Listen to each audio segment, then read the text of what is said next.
Hey everyone, thank you for joining us. This is LarryG, and you are listening to the South Florida Industrial Real Estate Podcast. I am joined by my co-hosts and business partners, Michael Oretsky and Tom O'Loughlin. And I'm really excited to introduce Ed Petty.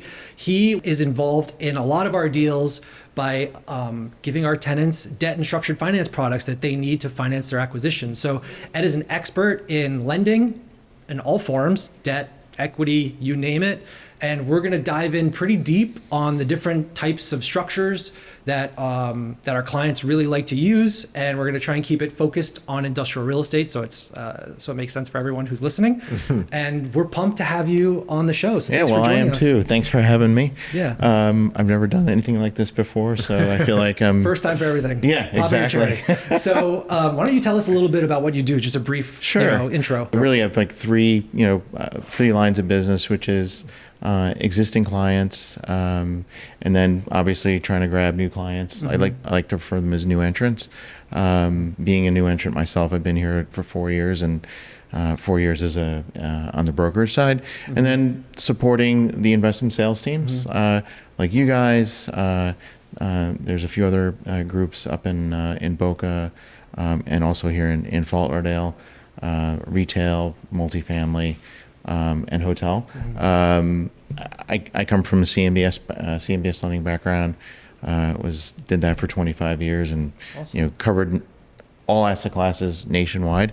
So it's a lot of fun to be working with super talented people on these different analyses. Yeah, absolutely. On those asset classes. So awesome. Thank you. that's what we're doing here, and we work with all different lenders, life insurance companies, banks, credit unions, debt funds, who are very active in industrial. All right. Well, we'll dive into some of that right now. Excellent. Yeah. Okay. And you guys want to shoot a question? Sure. If you got one? I'll start off strong here. Cool. The $1 million question. New Fed chair coming in. Ooh. We're expecting to see some pretty heavy rate cuts, hopefully. Sure. Yeah. So what do you anticipate, one, and two, what do you think that's going to have an effect in terms of the commercial lending market? I think that the new Fed chair, and I don't know if it's a majority of governors at this point, but a substantial number of governors are talking about 100 basis point cut to short-term rates, which is Fed funds, and that trickles back to SOFR, which is a main index, borrowing index for for industrial clients, particularly institutional players, and that is going to create a tremendous amount of liquidity and opportunities. I think this year was a reshuffling, absorption of inventory, a road to efficiency on industrial side. Probably not a lot of trades, but I think that sets the table for a lot of trades, and acquisition and finance activity. The other thing that's augmenting behind that rate cut is the Fed and the Treasury are buying mortgage bonds to further tighten rates. So again, was that like the $200 to $300 billion purchase that just was announced? Yeah. So tell the what does that do? So that provides more liquidity into the system. Well, what it really does is when there's a big buyer out there, that creates a demand. Yeah. So the way rates work in relation to bond demand is, bond demand creates higher prices, and rates go the opposite way. So rates come in. So it just creates an environment where rates tighten because there's this demand for bonds. That's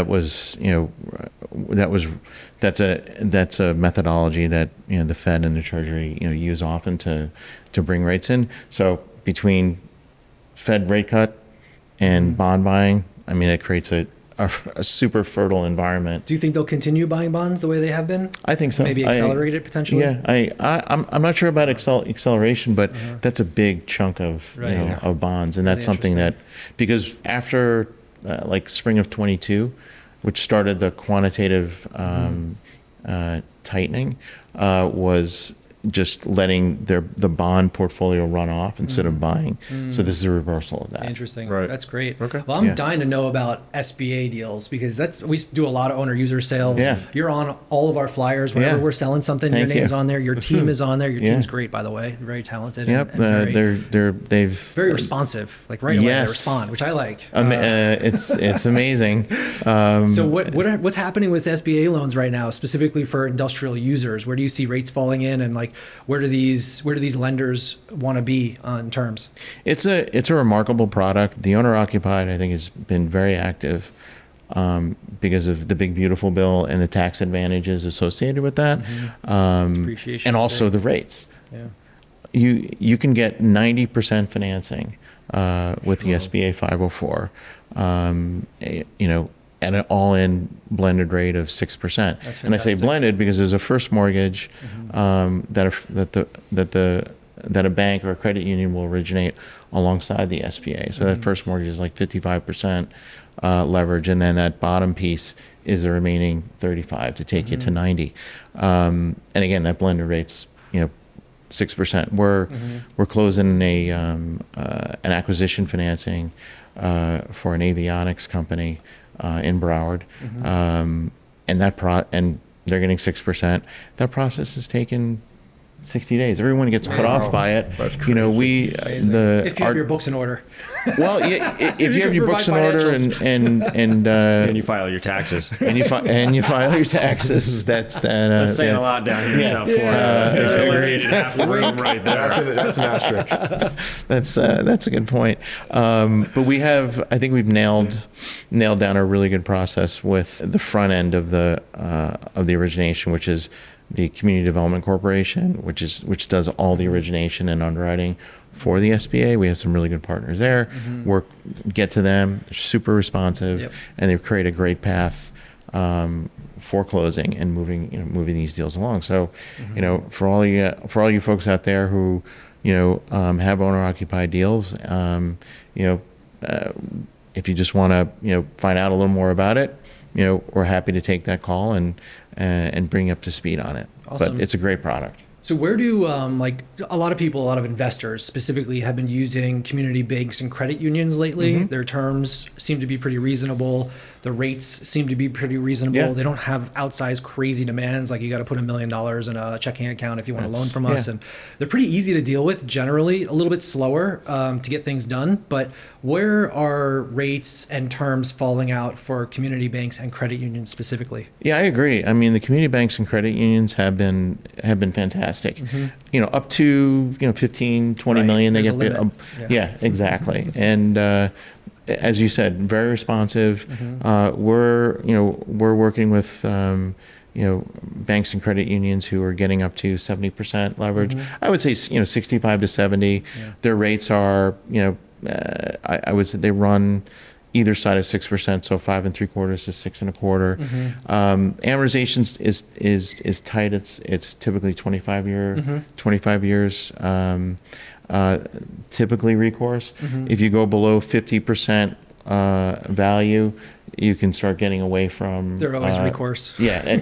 Well, some of them are actually willing to give up the recourse or go to partial recourse. Right. Below 50%. Then you'd have to over equitize the deal. That hurts the numbers. Exactly. Right. Exactly. The low leverage request doesn't happen Right. too often. It's always the old private rich guy that will do that. Yeah.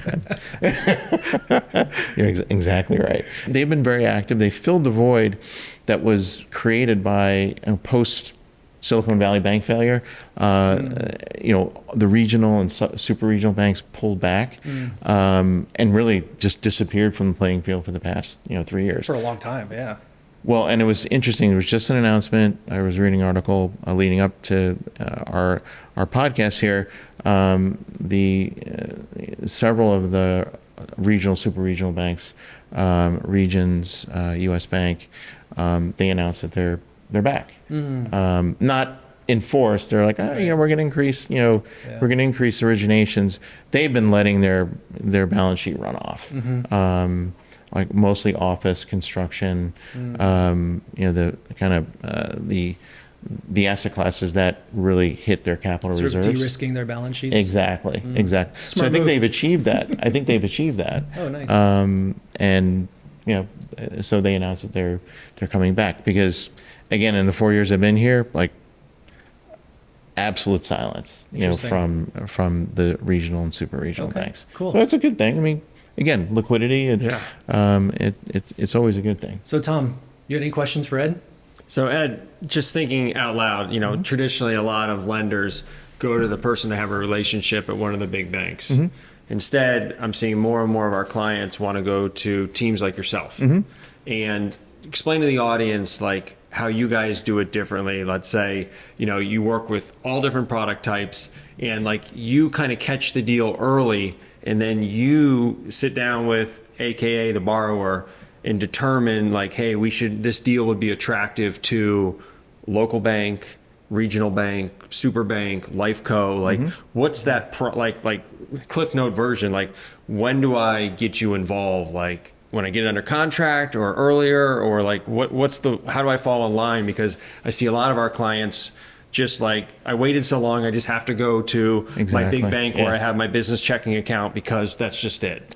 And they don't get the best rate because of that. It's a very good question. And what I like to do is like to get in early on, even before a client signed a purchase and sale agreement. I can be a voice and bring a perspective to who qualifies, who doesn't. There's some people that are bidding on deals who they have no clue, or they're not as strong as an execution as someone else.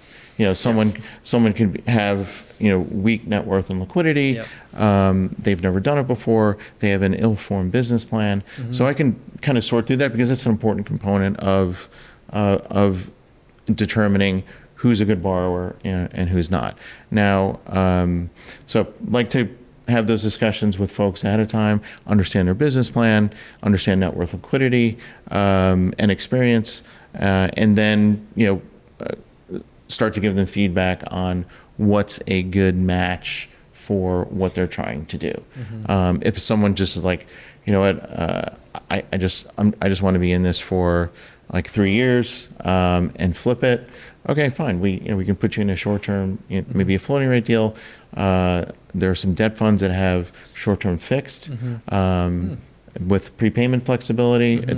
It's not a product that's been around for a while. It's life insurance company money that these debt funds have taken on, and it's short term, but it's a little higher yield and a little higher leverage than what So you'll a life match the company would right do. borrower with the right lender, and then you'll create a Exactly. competitive environment. You'll bid it out to everyone, and then you'll put together this really cool matrix that I enjoy because it makes my life really easy. And then they can pick the deal that makes the most sense for them. That is exactly right. That's awesome.